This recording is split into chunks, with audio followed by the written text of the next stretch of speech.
Ok. Buenas tardes, telescuchas, profesor, alumnado y otros que estén en presencia. Nosotros somos el podcast Postfuturista y hoy día, pertinentemente a esto, vamos a hablar sobre el futuro de los contratos en distintas índoles. Mi nombre es Cristóbal Francisco Orchard Morales y vengo presentando a Javier Juan Toc, un excelente colega, Pablo Jiménez, un estudiante de nuestro mismo año, y mi excelente amigo Lázaro Manríquez.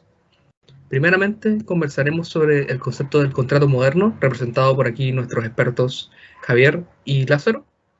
Por favor, introduzcanse ustedes y su temática. Bueno, voy a tomar la palabra primero. El tema de los contratos modernos es que la particular de ellos es que este tráfico moderno de tecnología y de economía ha llevado o ha obligado al mundo del derecho a reaccionar. ¿En qué sentido? En el sentido de que va a generar un marco jurídico que se haga cargo de estas nuevas fisonomías o necesidades destinadas a organizar, disciplinar y brindar seguridad jurídica de las actividades mercantiles. Todas estas figuras han encontrado su fuente en la práctica básicamente en temas comerciales. Esta no se encuentra en un tratamiento orgánico en nuestra legislación. Entonces vamos a tener que apelar a legislación internacional. No sé si, Cristóbal, puedes mostrarle la siguiente diapositiva. En ella vamos a encontrar estos cuerpos normativos en los cuales nos va a ayudar a tratar de llenar este vacío de la regulación que tenemos con estos contratos. Vamos a tener a la Unicitral, no sé si se ve, no está Unidroid, que Unidroid es el Instituto para la Unificación de los Derechos Privados. Tenemos también el ICC, que es la Cámara Internacional del Comercio, y entre otras. Entonces, teniendo en cuenta estas últimas modernizaciones de los contratos, vamos a encontrar contratos de transporte, la compraventa mercantil, contratos de seguro, el leasing, electrónicos, el factoring que vamos a hablar, el know-how también, las licencias, que son contratos modernos que vamos a ir analizando mientras avanza esta presentación.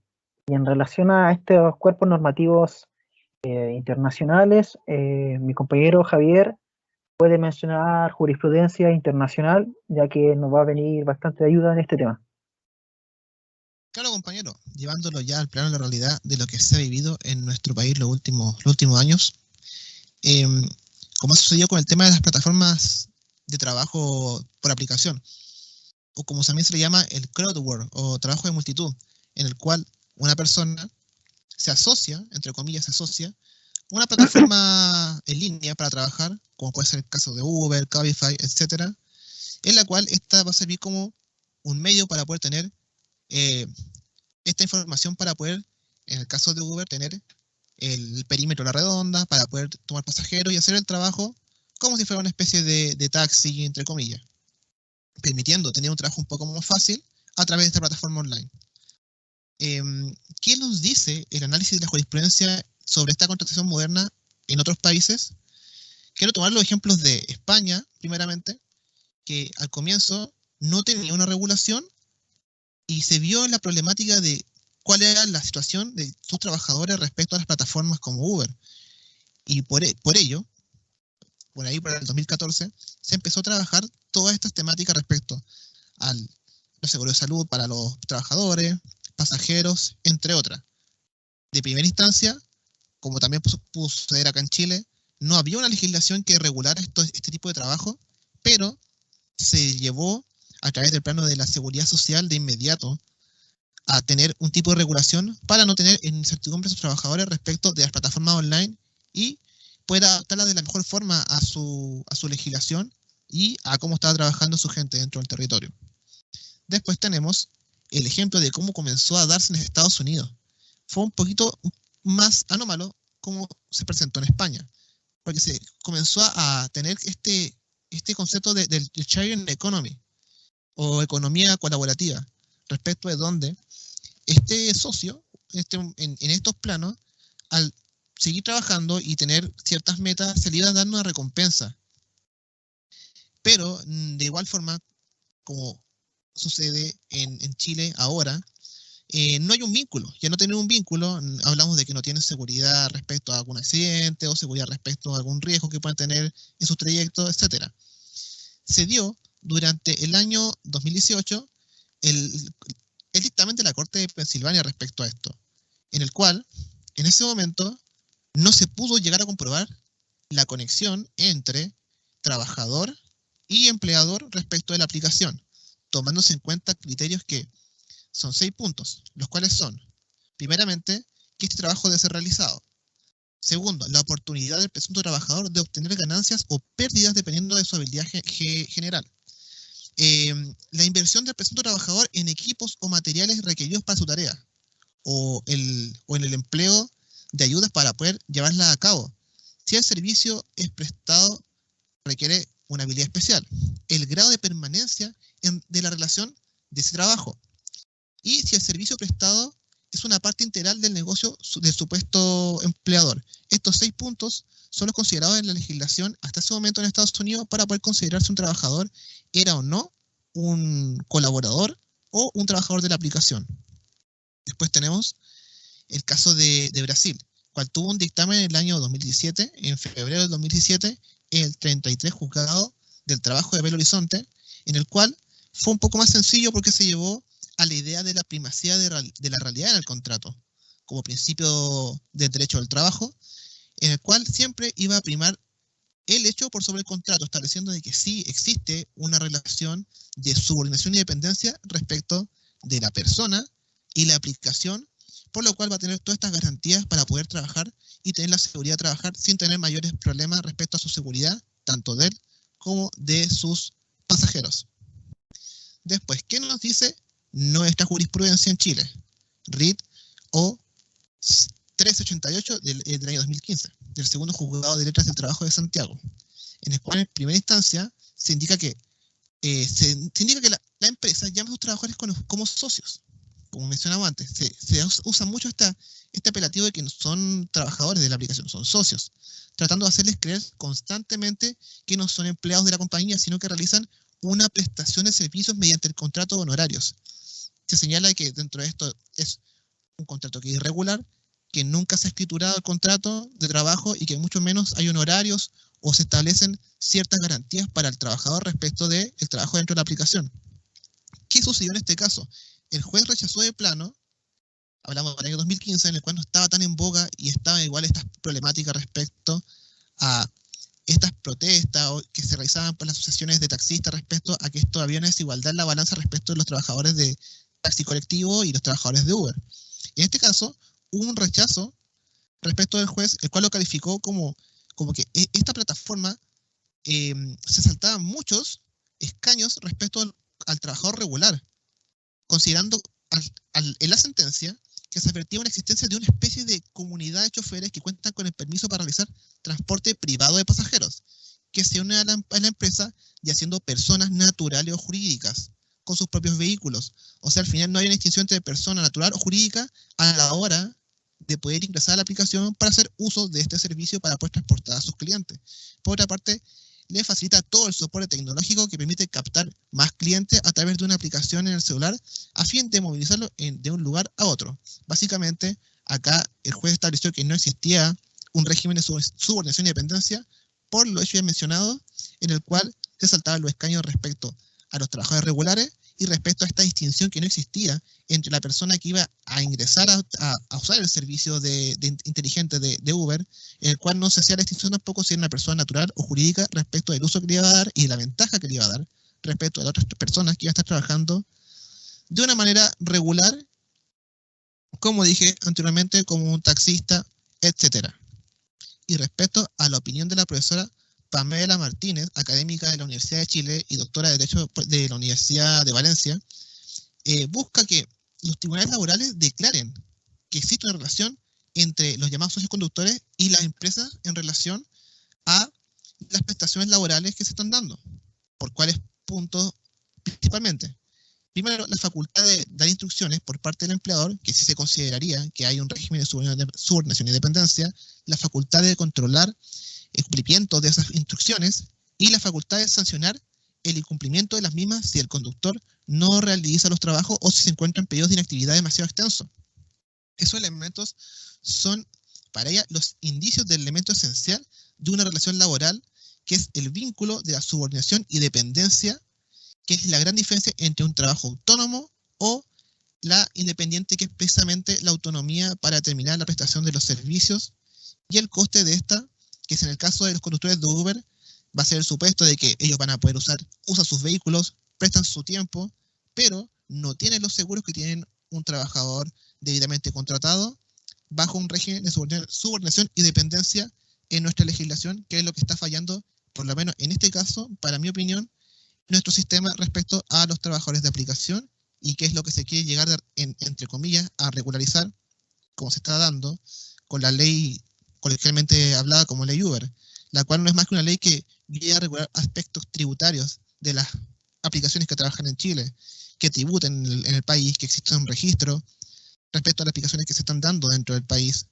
que exista un registro de las aplicaciones que van a funcionar dentro del país, pero en ninguna de estas instancias se trabaja o se ve que haya un régimen de subordinación y dependencia entre trabajador y la aplicación. O sea, hasta este momento se sigue hablando que hay un régimen no de subordinación y dependencia, sino de un colaborador con la empresa Uber o Cabify, o etcétera, la que sea. Hasta este momento, como no hay una legislación que lo regularice, seguimos hablando que hay socios solamente, no trabajadores. ¿Puedo ahí hacerte una pequeña pausa? Porque siento que tenemos una oportunidad bien interesante aquí. Nuestro Sí, colega Lázaro fue empleado para una de estas compañías, bueno, socio, como tú defines en este trabajo, para una de estas compañías de contrato moderno. Fue parte de Pedidos Ya, si no me equivoco, Lázaro. Lázaro. Perdón, que ahí está. Disculpa.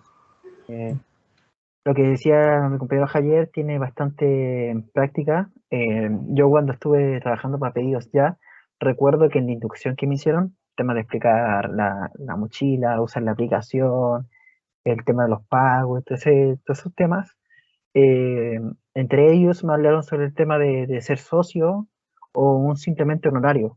Y ellos me explican harto ese tema, de que esto no me van a contratar como si yo fuera un trabajador directo de Pedidos Ya, sino que iba a ser como un prestador de servicio.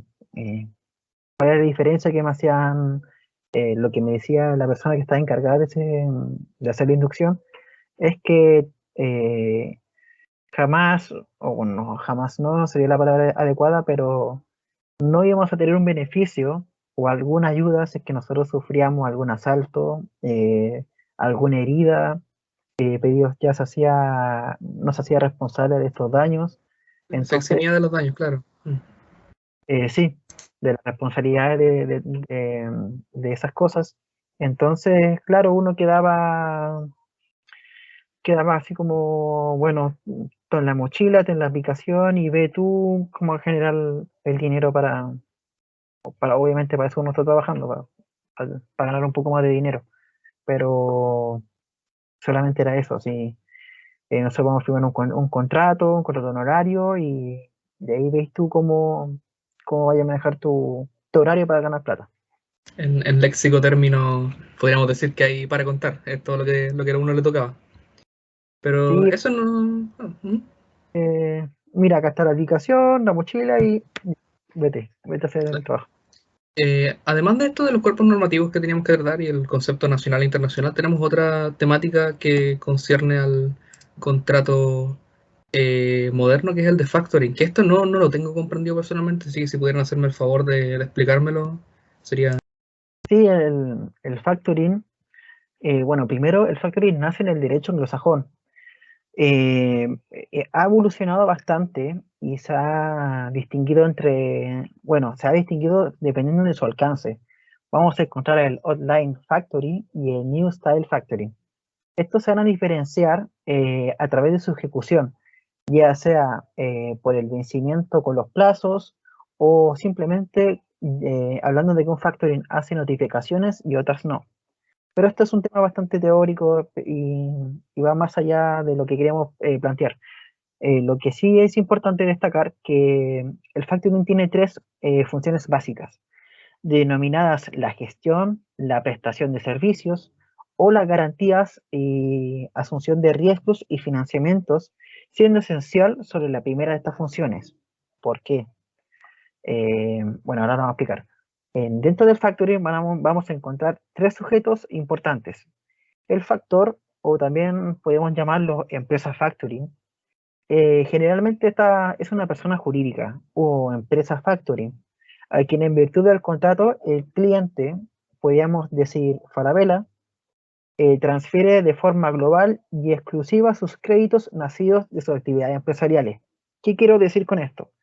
Que el cliente, como había mencionado antes, va a ser Falabella, y el factor o la empresa factoring, por lo general, como había mencionado, es una persona jurídica que podría ser un estudio de abogados, el cual se dedica a esto, el cual habla con el cliente Falabella y ellos llegan a un acuerdo para que Falabella le transfiera de forma global y exclusiva sus créditos nacidos de actividades empresariales, o sea, las deudas que pudo haber contribuido Falabella con ciertas personas, o mejor para no enredar mucho, por ejemplo, nosotros tres eh, tenemos nuestra vida empresarial o nuestra vida económica, mercantil, a lo que ustedes se dedican, pero va a haber un momento donde queremos comprar una ropa, comprar una tele, y bueno, vamos a la Vela, Ripley, Sodimac, cualquiera de estas grandes tiendas, y la mayoría de estas tiendas tienen unas tarjetas.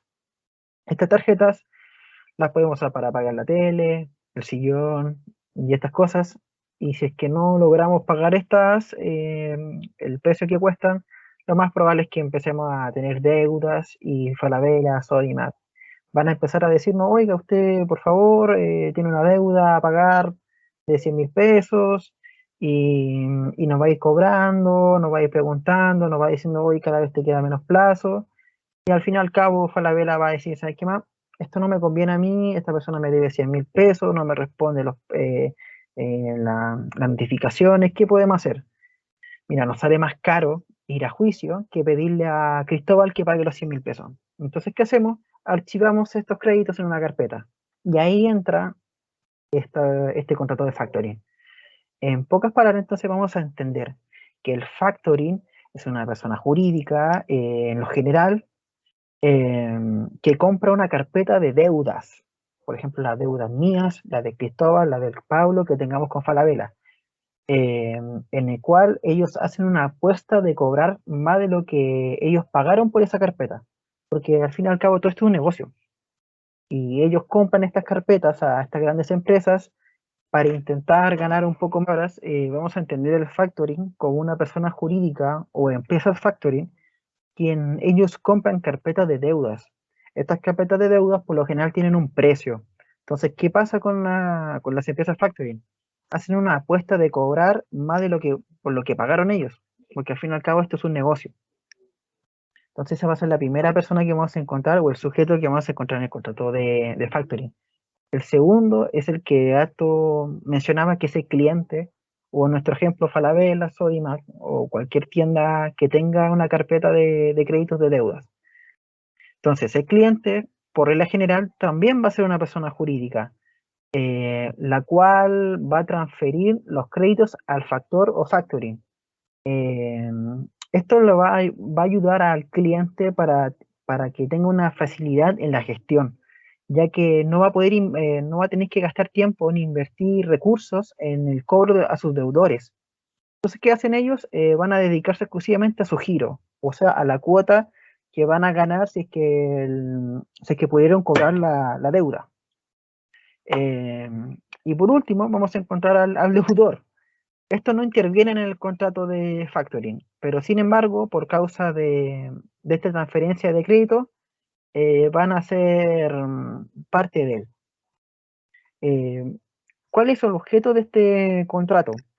Es la cesión de créditos, que esta puede recaer sobre uno o más créditos actuales con pagos diferidos, o bien sobre la cartera de créditos de un determinado cliente, tanto presentes como futuros, como lo que estaba hablando antes.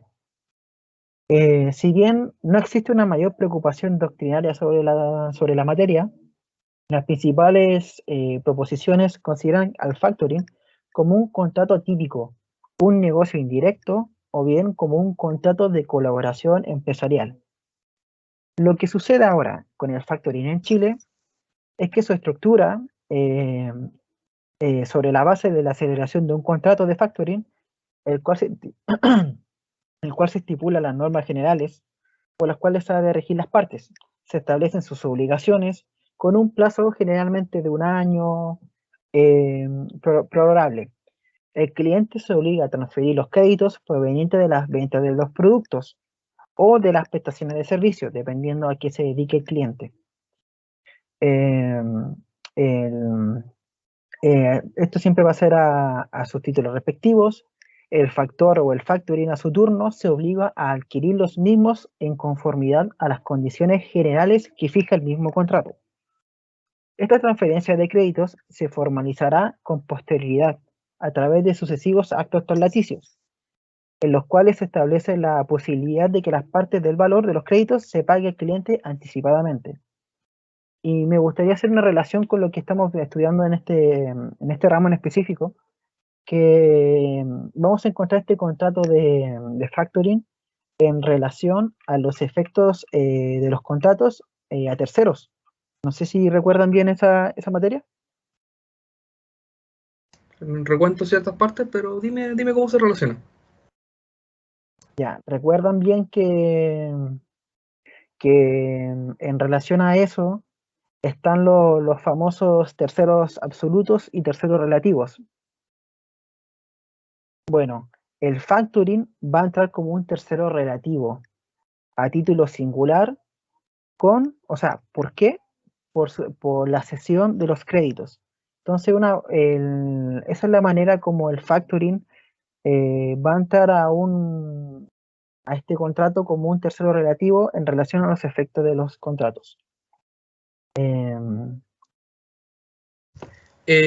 Ahora todo comprendido con la idea del factoring, podemos movernos a la idea, una bien interesante concierne a los contratos modernos, que es el traspaso de tecnología y las licencias de inteligencia, las licencias de ideas, por así decirlo, ¿cierto? ¿O me estoy yendo por las ramas?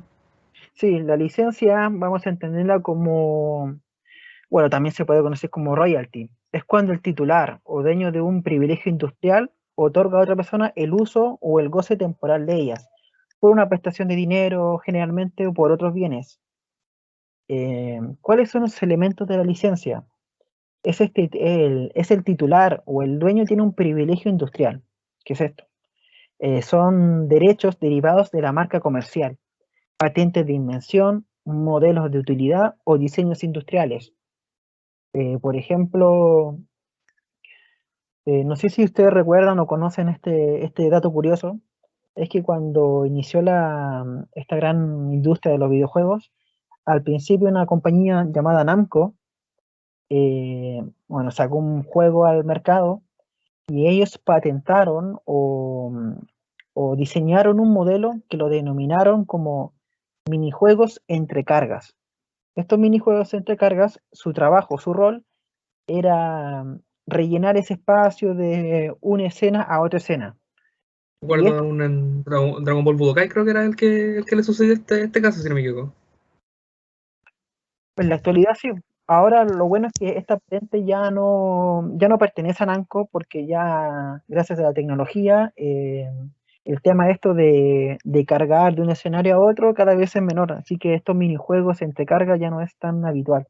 Pero en ese tiempo sí fue un dolor de cabeza para varias empresas que de hecho hasta el 2000, en el siglo, en el año entre 2000 y el 2010, varios juegos tuvieron que tratar de innovar en esto. Habían unos que a los que les gusta el FIFA salía un jugador moviendo la pelotita ahí, intentaban hacer un minijuego pero que no contara como minijuego porque si no Namco vendría a cobrarle sus derechos. Hay otros también que ponían monitos, así como figuras para tratar de rellenar ese espacio. Otro sistema que también vamos a encontrar es el know-how. El know-how es parecido a la licencia, pero a diferencia de esta, es que vamos a encontrar algo muy importante, que es una protección especial.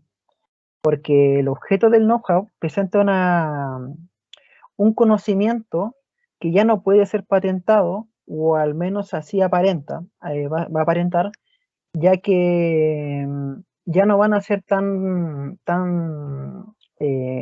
va a haber tanto secretismo en ellos.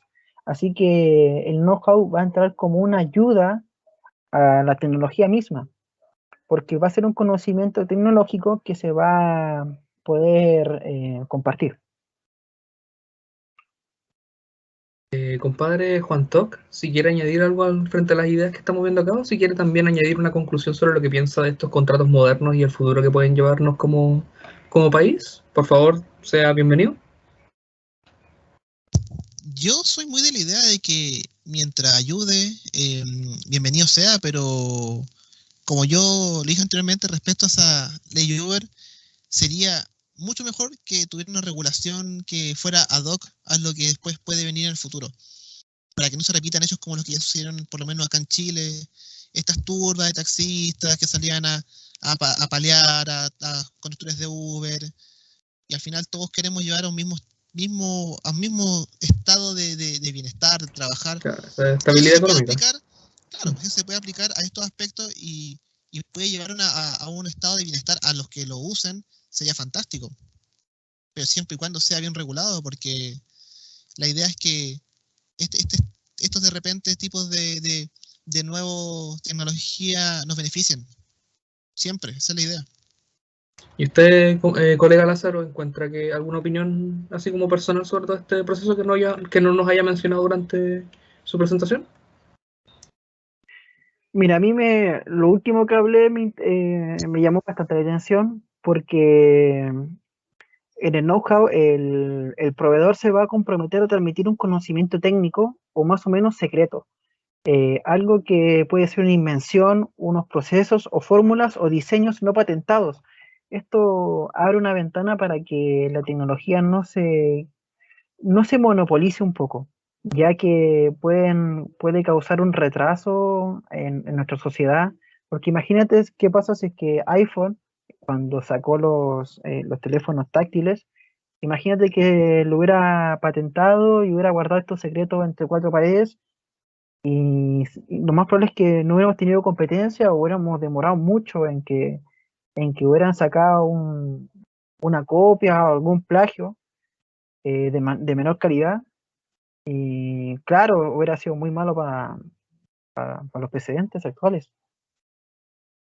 Claro, ahí podemos ver así como la diferencia que tienen algunos países con este concepto del conocimiento y de la copia. Pero en Chile y en Estados Unidos es un proceso así como bien complicado. Más ligero.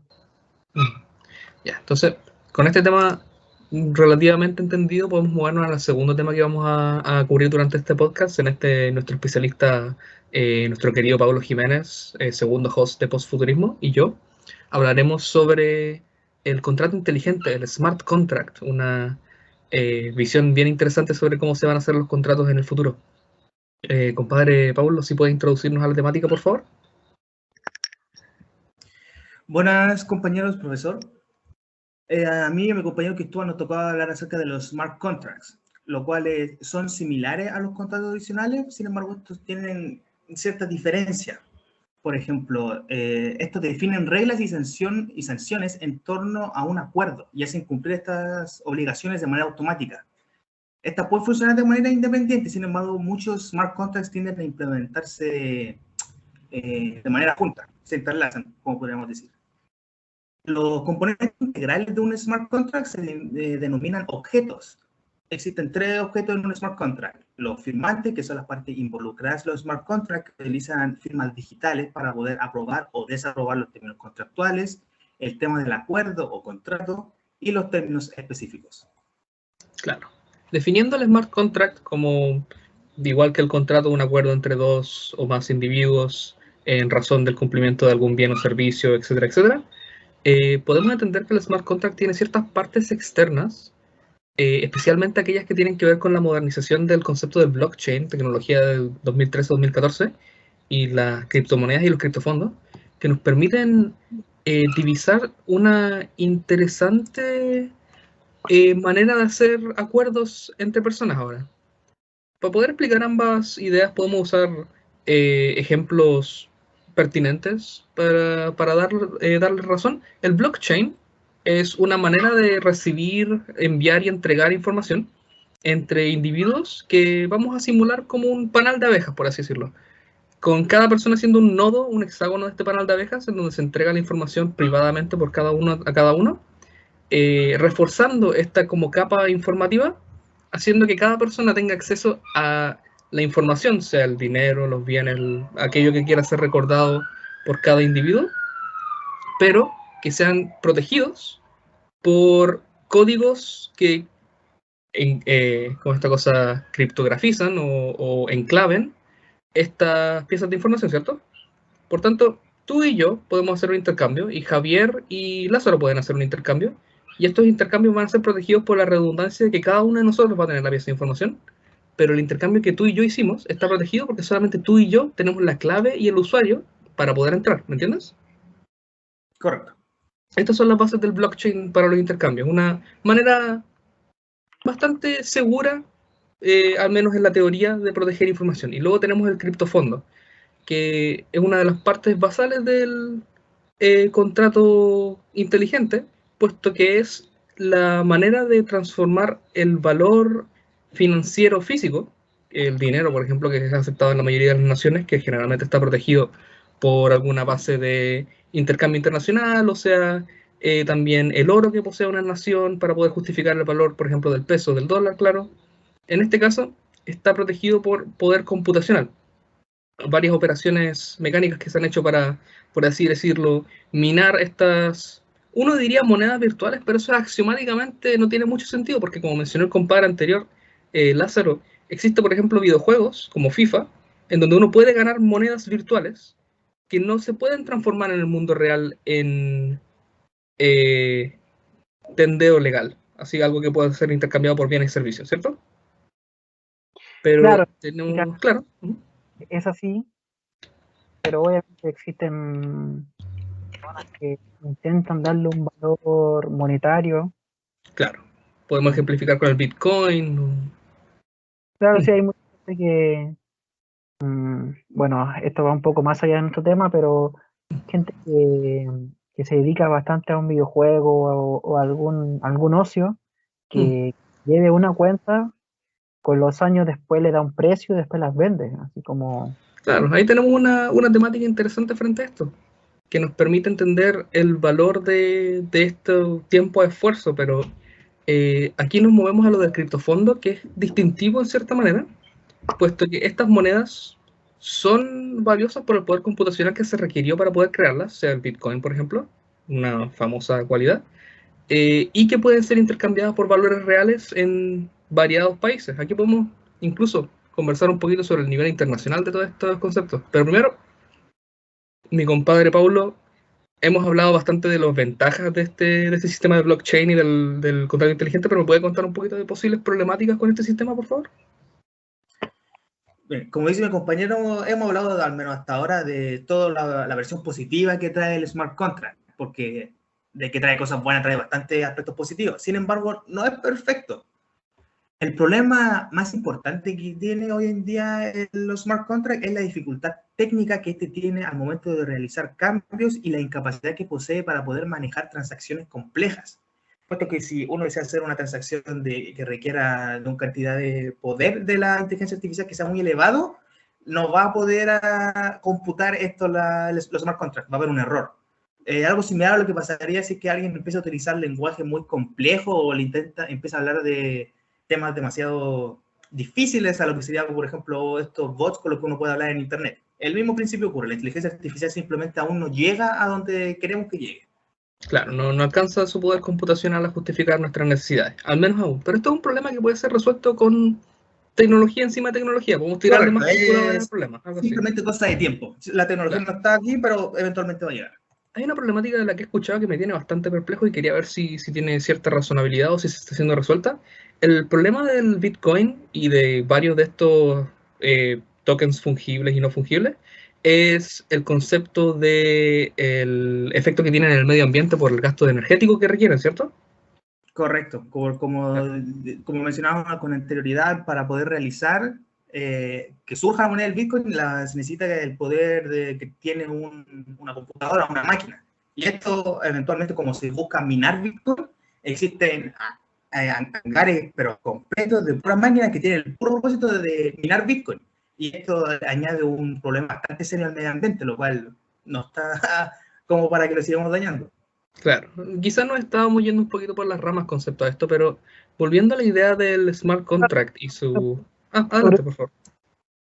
Que claro, el Bitcoin tiene este problema, ya que funciona con bastantes fórmulas donde por lo general son tarjetas de video que son dedicadas para otras cosas, bueno, en la actualidad, y tratan de buscar un código en el cual ese código va a tener un resultado y ese resultado tiene un valor. Y ahí nace el Bitcoin o los mineros que tratan de buscar esa fórmula, ese código para generar un poco de dinero. Obviamente hay que entender que, de hecho, si nosotros tenemos computador o un notebook, esto se va a calentar con un proceso tan fácil como ver un video o dejarlo, no sé, 6 horas, 5 horas ahí trabajando harto. Se va a calentar, va a producir errores. Imagínate estar minando Bitcoin por 24 horas en un computador normal. Imagínate el calor que puede producir eso. Claro, Puede haber todos los componentes, el gasto electrónico que hay detrás de eso. ¿Y qué hace la gente que trata de ganarse la vida con esto?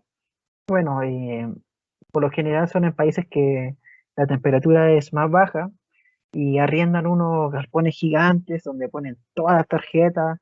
Imagínate cuánta plata se gasta en electricidad solamente por tener estas tarjetas conectadas. También el tema de la refrigeración, porque imagínate, si ya con una tarjeta esto se calienta, imagínate 50 o 100 en un lugar cerrado, tienen que tener una calefacción donde los tenga bastante en una temperatura, ojalá de 10 grados hacia abajo. claro, para evitar el gasto del componente. Y claro, es un daño al medio ambiente bastante fuerte. Importante. Bueno, es que bueno, está el Bitcoin, también está el Ethereum, y lo bueno es que han salido noticias que el Ethereum va a sacar una nueva versión, que es el Ethereum 2.0. La verdad es que no estoy bien enterado, pero al menos da buenas señales con el medio ambiente.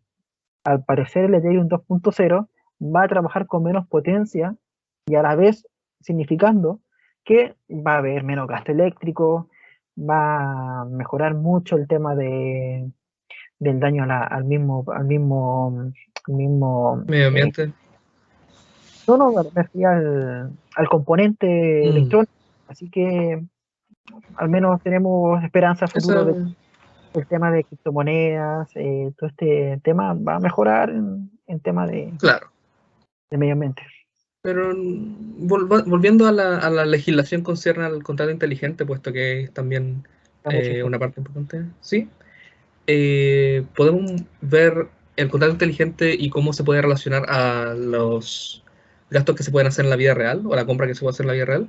Aquí tenemos unos casos bien interesantes. Vamos a ir con 3 países. Nuestro querido El Salvador, primeramente ha hecho legislación, un país latinoamericano de poder de compra relativamente bajo, concierne a otros países de nuestra estrata. Ha hecho legislaciones pertinentes para que el Bitcoin y otras criptomonedas sean consideradas una moneda legal, aceptada en gran parte de negocios en donde se puede hacer compras normales con esta moneda virtual, que no tiene base de oro como varios tenderos legales. En el otro lado, tenemos una de las más estrictas formas de contención para esto, que fue en China. China, la República de la Gente de China, ha decidido que sus bancos y sus negocios no podrán aceptar ni tener como base ni piso estas monedas virtuales de ningún tipo. No se van a aceptar de ninguna manera y están deslegalizadas casi de manera completa.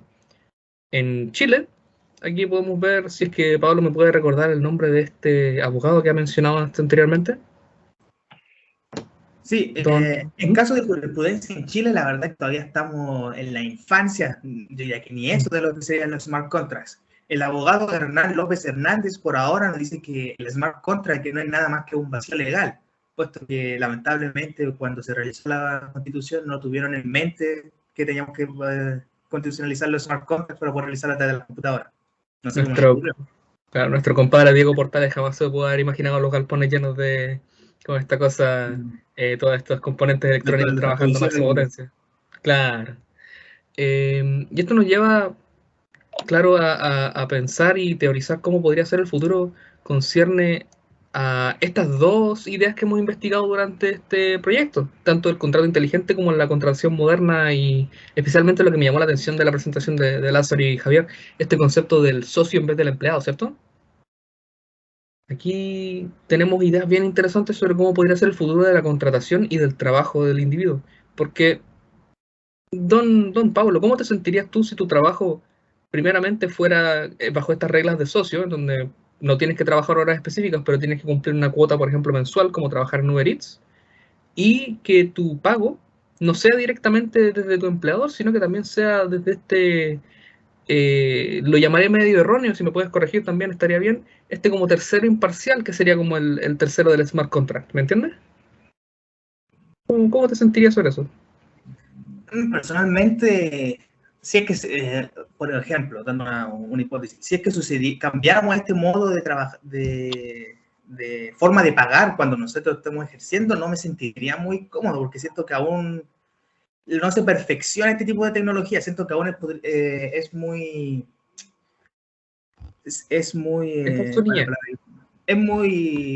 es posible que se pueda ver comprometida, a eso es lo que voy. Claro. No es 100% seguro aún, por lo cual personalmente pienso que en el futuro va a ser la forma en la cual todos los tipos de contratos van a ser, todo va a realizarse de una smart contracts, porque con el paso de la tecnología, ya incluso hoy en día es cada vez más raro pagar con Dinero físico, de efectivo. manera física, cosas a través de tarjetas. Por lo cual personalmente no me gustaría, pero siento que es imposible luchar con el progreso. Claro, No hay yo personalmente soy un gran fan de luchar contra el progreso. Y por tanto, yo encuentro que sería extraño el cambio, sería poco a mi gusto personalmente. A mí me gusta esa redundancia necesaria del contrato personal con la firma física, pero si es el futuro al que hay que llegar, entonces será lo que será. Personalmente me gustaría que o se perfeccionara la mecánica o que se hiciera legislación para asegurar que algún tercero parcial de alguien pudiera afectar este proceso por las posibles inseguridades que se puedan surgir de este. Colegas Lázaro y Javier, por favor, si pudieran también darnos su opinión sobre este posible futuro en el que nos encontraríamos, si es que esto se diera verdad. Yo primero respecto a los datos que di, que son informes de la Biblioteca del Colegio Nacional, yo estoy en la idea de que todos estos elementos que ya ha recopilado el gobierno respecto a cómo se dan estas políticas en otros países, claro, la idea sería tomar lo mejor en los países que realmente funcionó, como fue el caso de Francia, Brasil, España, Uruguay, y tratar de hacer una legislación en base a eso. Y respecto al tema de la moneda virtual, ya lo estamos viviendo. Hay muy poco efectivo, muy poco circulante, y es una opción. No sería una mala idea, quizá en el futuro, y regulado, porque la idea es que tampoco se llegue a tener estas alternativas como para poder quizá lavar dinero o hacer un lavado de activos, que sea bien regulado y que sea una alternativa, porque ya lo estamos viviendo. Imagínate que uno ahora, en esta época, de repente, claro, yo soy a veces de estar como 50-50, 50 con efectivo y 50 con la tarjeta. Y lamentablemente uno de repente va a comprar y no hay efectivo, y no hay. Y son consecuencias entre la globalización, la inflación, y son cosas que lamentablemente pueden ocurrir y no están ocurriendo. Así que estoy totalmente a favor y es una opción de que la moneda virtual ya sea una realidad. Claro, es imposible evitar este como sentimiento de globalización y de el progreso. Ya no podemos investigar nuestra propia ley como si fuera en un vacío. Tenemos que investigar nuestra ley y nuestra jurisprudencia en base a cómo se relaciona al nivel nacional e internacional, ¿cierto? Claro. Colega Lázaro, si pudiera también darnos su opinión sobre este concierne. ¿Qué piensa usted sobre este posible futuro? Yo creo que ya es algo igual, como decían mis compañeros, es algo inevitable y también es muy complicado, va a ser muy complicado para la legislación tratar de regular esto, ya que dimos bastantes ejemplos. Vamos a retroceder en el tiempo cuando salió Uber o alguna aplicación de envío de comida, pedido ya, Uber Eats, Rappi. Fue bastante complicado cómo clasificar a estas aplicaciones, cuál era el trato que tenían con sus empleadores o las personas que salían a trabajar. Y obviamente cada año va a salir, la tecnología avanza mucho. Ahora mismo nosotros estamos viendo aplicaciones que nos ayudan a un tacto pedir una comida china. Ahora tenemos competencia en temas de transporte, ya no está solamente Uber, tenemos InDriver, tenemos Didi, la llegada de Netflix, que ahora tenemos el cine en nuestra tele. Imagínense qué puede ser mañana, qué nos falta qué aplicación nos faltaría para tener todo ya en la mano. Y esto obviamente va a ser una tarea que no podemos dejar atrás, aunque es casi imposible, bueno, esta es mi opinión, es casi imposible tratar de estar al día con una legislación que regule esto cada vez que avance. Tendríamos un código de comercio cada 2 años tratando de explicar una nueva criptomoneda, cómo se regulan, las obligaciones que pueden contraer. ¿Qué sucede, por ejemplo, ahora con los smart contracts? Si es que logran encontrar ese código, ¿qué va a pasar? ¿Qué sucedería si se compromete la seguridad de este blockchain? Claro. Es un tema bastante complicado. No lo quiero mirar como pesimista, porque al fin y al cabo ayuda a nuestra propia vida habitual. No sé qué sería por ejemplo, sin Uber, sería, Los cambios de volver al pasado serían impresionantes. sí, son tecnologías que vinieron a ayudar mucho, pero mostraron es como un iceberg, o sea, nos mostró algo que no estábamos, no sé si preparados, pero no teníamos legislación y tampoco la entendíamos. Había muy poca gente que logra entender todo este tema, y ahora, gracias a la fama que dio el blockchain, gracias a Elon Musk y sus estudios, la gente cotidiana ya conoce un poco más, no técnicamente, no todos somos ingenieros, Pero, claro. bueno, nosotros estudiamos Derecho, estamos tocando unos temas que fácilmente podría hablarle una persona que se dedica a la informática, pero esa persona que se dedica a la informática, que está metida en este tema de los blockchain, de las wallets, de las criptomonedas, en algún momento va a tener que hacer una transferencia. Y ahí es donde estamos nosotros. El Claro, problema ahí vamos a volvernos. una máquina, un procesador, un PC haga nuestro trabajo, donde revisa las operaciones, revisa a las partes, la transferencia. Y rezarle a Dios que jamás no nos volvamos redundantes, pues. Ya. Así. Ahí creo que podemos haber quedado en una interesante conclusión sobre estas temáticas y cómo cada uno de nosotros piensa. Así que, por parte de mí y Pablo, de Podcast Postfuturista, nos gustaría agradecerle a nuestros invitados Javier Juan Toc y Lázaro Manríquez por su participación y su expertise.